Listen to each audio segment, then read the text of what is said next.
นี่จิ้มอัดชวปากคอกงวงจิ้มเกาอยู่ปากคอจิ้มดวงจิ้มสกสารคนดำทรงดำออกแข่งราจุยปีจาราตรบตรบปราเปียกยองจ่าใจคลายคงสมาเปียกโปนบัดเปลี่ยนใจตรงกำราบัดเล็กสมัยสลาไหลจับปกแปะประงานจุยจิ้มแข่งรา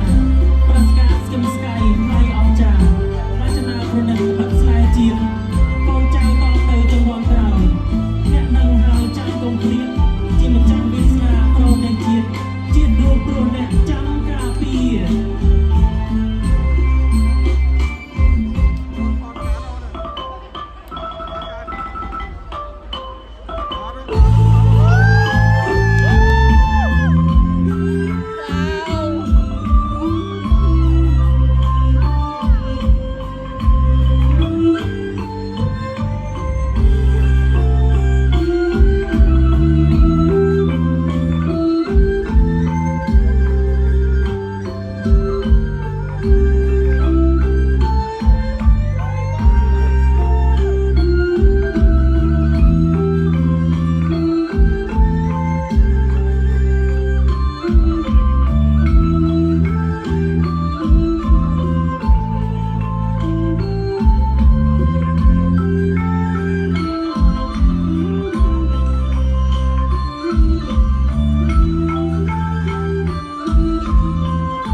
đùa là ជាបន្តទៅទៀតសូមជូននៅរបាំប្រពៃណីដែលមានឈ្មោះថារបាំបុកលែកសូមអញ្ជើញទេសនាដូចតទៅ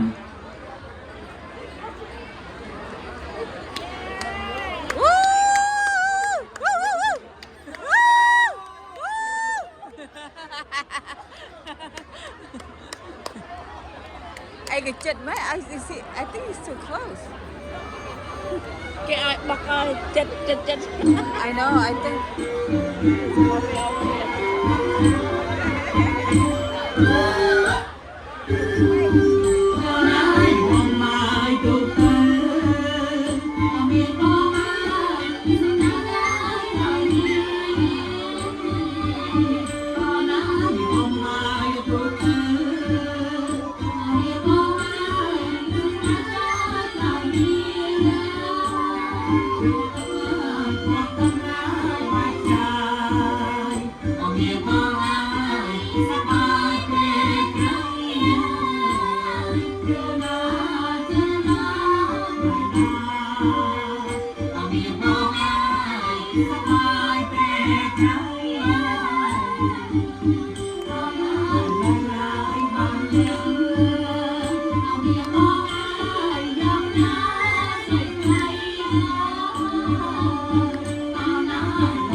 ចាវ័យក្មេងចាប្រចាំសហរដ្ឋអាមេរិកហ្នឹងចាសូមគ្រប់អញ្ជើញក្រុមរបាំចាមកលើវេទិកាចាសួស្ដីទេបងប្អូនចាពុកម៉ែបងប្អូនថតអាចារ្យច្រើនណាស់ផ្ញើមកឲ្យគ្នាខ្ញុំផងណាចាកាន់តែពិសេសនៅក្នុងរាត្រីនេះចាបងបងចាគ្រប់គ្រងសិល្បៈខ្មែរយើងឬក៏អត់អញ្ចឹងខ្ញុំចាអរគុណសម្រាប់ថ្ងៃនេះបងបងទាំងអស់គ្នាដែលបានផ្ដល់កិត្តិយសចាមករួមរបាំដើម្បីបង្ហាញពីអរិយធម៌វប្បធម៌របស់ប្រពៃណីជាតិខ្មែររបស់យើងឃើញថាស្រស់ស្អាតឃើញថាគ្មានអ្វីអាចបដូរបានទេគឺថាមានតម្លៃយ៉ាងពិសេសវិសាលតែម្ដងចាហើយសម្រាប់មានខ្ញុំនៅក្នុងថ្ងៃនេះចាអរគុណចំពោះចាបងបរមីជួយអូនអត់ចេះនិយាយអង់គ្លេសទេបងកុំសូវចេះដែរអូនចាបងខ្ញុំនិយាយមួយគាត់ទាំងបានបានអត់អង់គ្លេសទៅចាអញ្ចឹងសូមថ្លែងអំណរគុណចំពោះក្រុមរបាំបងប្អូនចាសូមអរគុណចាអរគុណចំពោះក្រុមរបាំចាមិនតន់ណាចាមិនតន់ណាប៉ុន្តែអូនសូមអរគុណចាចំពោះដែលថាថ្ងៃនេះបានផ្ដល់កិត្តិយសចាចូលរួមជាមួយនៅក្នុងកម្មវិធីរបស់បងស្រីបរមីដែលបានរៀបចំថាមានតម្លៃយ៉ាងថ្លៃថ្លាផ្ដល់ជូនរបាំបង្ហាញអំពីអរិយធម៌វប្បធម៌ហើយក៏បានបញ្ជាក់អំពីតសញ្ញាណខ្មែរហើយក៏គឺថាមានតម្លៃនៅក្នុងថ្ងៃនេះជូនពរដល់ពុកម៉ែបងប្អូនទាំងអស់គ្នាឲ្យមានសិរីសួស្តីតែម្ដងចាចានាងខ្ញុំបរមីក៏សូមគោរពអញ្ជើញអរគុណពុកម៉ែបងប្អូនសាជាថ្មីចាហើយក៏សូមអរគុណដល់ក្រុមរបាំទាំងអស់គ្នាបងស្រីដ៏ស្រស់ស្អាតទាំងអស់តែងតែផ្ដល់កិត្តិយសដល់បងតែតែខំប្រឹងប្រែងធ្វើយ៉ាងម៉េចឲ្យបានស្អាតល្អចាសម្រាប់សម្រាប់ណាជួនពុកម៉ែបងប្អូនចាហើយក៏សូមអរគុណបងប្អូនជាពិសេសចាបងតែងតែផ្ដល់កិត្តិយសដល់បងចាឥឡូវពេលនេះបងប្រុសមានពាក្យបិទអ្វីនៅក្នុងបងចូលឆ្នាំនេះចាសូមជម្រាប សូមអរគុណដល់បរិយាដែរសូមអរគុណដល់អូនស្រីដែលជាវិធីការនេះអ្នកទៀតរបស់ផ្លត់វិទ្យារបស់ក្រុមសិល្បៈនេះខ្ញុំបាទជាដំបូងខ្ញុំបាទក្រុមសិល្បៈកម្មសាស្ត្រគេសូមលោកអង្គកាយគ្រប់ជំរាបសួរដល់លោកតាលោកទីពុកម៉ែបងប្អូននេះមានទាំងអស់ដែលមានវត្តមាននៅក្នុងថ្ងៃនេះពិតជាច្រើនកកកយើងទៅពីមួយឆ្នាំមកមួយឆ្នាំគឺកាន់តែច្រើនកាន់តែផ្ដល់ភាពសប្បាយរីករាយដល់កម្មវិធីយើងទាំងមូលបាទហើយសូមថ្លៃទេសូមអរគុណបងស្រីសាជាថ្មីម្ដងទៀតដែលបានតែនឹកឃើញដល់ក្រុមអូនដល់កិត្តិយសនិងឲ្យតម្លៃនៅក្រុមសិល្បៈពលជាលេខបាទសូមបញ្ជាក់បន្តិចអំពីរបាំនេះគឺមានចំណងជើងថារបាំស្ត្រីខ្មែរថែវប្បធម៌ពូតាបាទភ្ជាប់ជាមួយនឹងរបាំបងអ្នកចុងក្រោយបន្តិចគឺចង់បង្ហាញអំពីអត្តសញ្ញាណខ្មែរយើងពីយូរលង់ណាស់មកហើយគឺមានចំនួនចាប់ពីចំនួនអង្គរដែលសម្ដែងដោយអ្នកគ្រូលូណាគាត់ទូឡើងចំនួនអង្គរបាទបន្តមកគឺយើងមានចំនួនលងវែសម្ដែងដោយអ្នកគ្រូសក់បាទបន្តមកបើជាមួយគ្នាភ្ជាប់នឹងលងវែនិងចាក់ទៅមុខសម្ដែងដោយកញ្ញាអលីសាហើយរហូតមកដល់បច្ចុប្បន្នកាល present time គឺដូចនៅខាងឆ្វេងស្ដាយខ្ញុំខាងនេះគឺអ្នកគ្រូសុមាលិនបាទហើយនេះជាបាទ Ben ដែលជាគ្រូម្នាក់និងជាអ្នកនាំក្នុងប្រចាំកាមេរ៉ាសាមគ្គីផងគឺនឹង Talent Education Culture Academy ក៏ដូចជាអូនវិគីបាទសូមឲ្យចូលរួមជាមួយខ្ញុំទាំងអស់សូមអរគុណម្ដងទៀតជាពិសេសក្រុមគ្រួសារសិល្បៈបងប្អូនទាំងអស់បាទខ្ញុំបាទរលឹកឈ្មោះអត់ឃើញឥឡូវនេះភាសាអពេកគឺសូមអរគុណដែលបានផ្ដល់វត្តមាននិងបានគ្រប់គ្រងពីខ្ញុំទាំងអស់សូមអរគុណច្រើនសួស្តីឆ្នាំថ្មីជូនពរសុខភាពល្អនិងទទួលទានមានបានចាប់កម្មវិធីឲ្យធ្វើដំណើរទៅគេអត្ថប្រយោជន៍ប្រកបដោយសុខភាពបាទអរគុណសូមស្ដីអរគុណចាស់តែអរគុណចាសូមថ្លែងអរគុណដល់ក្រុមរបាំចាអញ្ចឹងសូមបងអញ្ជើញសម្រាប់ចាអរគុណចាណាបងណាចាមានសុខភាពល្អសំណាងល្អរត់ទៅយកគ្នាមានបានទាំងអស់គ្នាណាបងណាអរគុណចាសូមចេញមក